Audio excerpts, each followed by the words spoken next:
सुन रहे हैं डीएम म्यूजिक भोजपुरी का शानदार प्रस्तुति।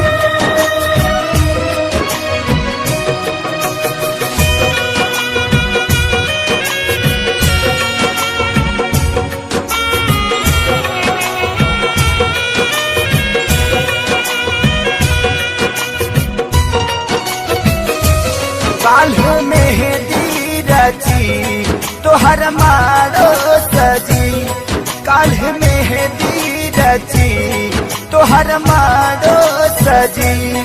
तू त चली जईबू पियवा के देश है, तू त चली जईबू पियवा के देश है। अबे बतावा हमारी का हुई है, अबे बतावा हमारी का हुई।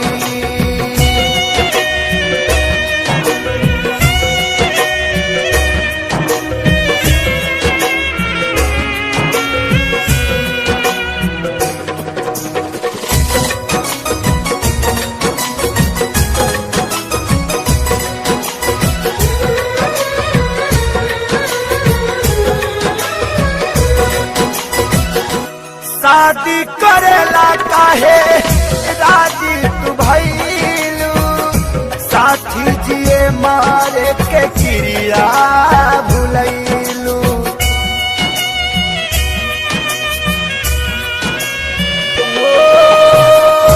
शादी करेला काहे राजी तू भइलू, साथी जिए मारे के चिड़िया भुलैलू।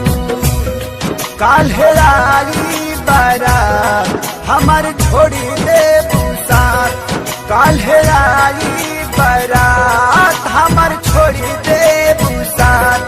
बसी जईबू तू जाके परदेश है, बसी जईबू तू जाके परदेश है।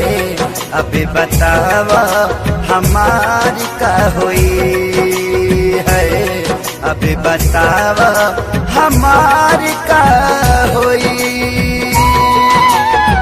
आप सुन रहे हैं डीएम म्यूजिक भोजपुरी का शानदार प्रस्तुति।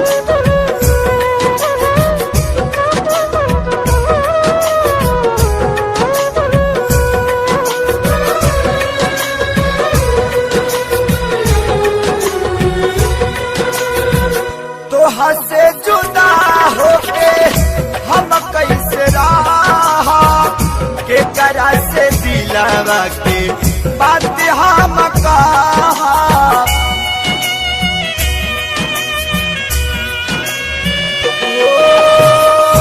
तोहा से जुदा होके हम कैसे रहा, के करा से दिलावा के बात सारा कहा। कैसे साहब सीतम तू बतावा सनम, कैसे साहब सीतम तू बतावा सनम।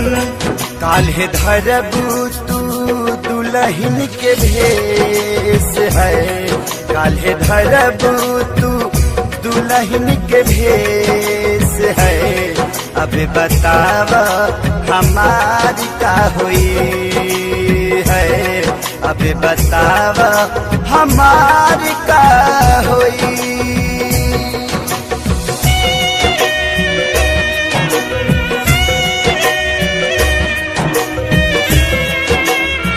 आप सुन रहे हैं डीएम म्यूजिक भोजपुरी।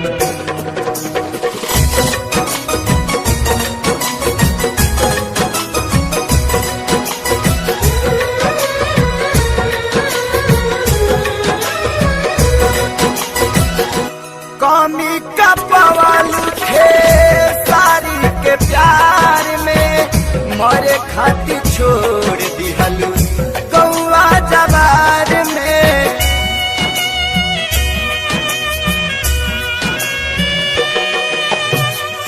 कमी का पवाल थे सारी के प्यार में, मरे खातिर छोड़ दिहलू गौआ जवार में। प्रीति भइल ना पूरा रहल सपना अधूरा, प्रीति भइल न पूरा रहल सपना अधूरा तुहर भइले परदेसी महेश है तुहर भइले परदेसी महेश है अब बतावा हमारी का होई है अब बतावा हमारी का होई काल्ह मेहंदी रची तोहर मारो सजी काल्ह मेहंदी रची तोहर मारो सजी तू तो चली जईबू पियवा के देश है तू तो चली जईबू पियवा के देश है अब बतावा हमारी का होई है अब बतावा हमारी का होई। अगर आप भी चाहते हैं GM म्यूजिक भोजपुरी का ऑडियो सबसे पहले आप तक पहुंचे तो इस चैनल को सब्सक्राइब जरूर करें और साथ ही बेल आइकन को दबाना न भूलें।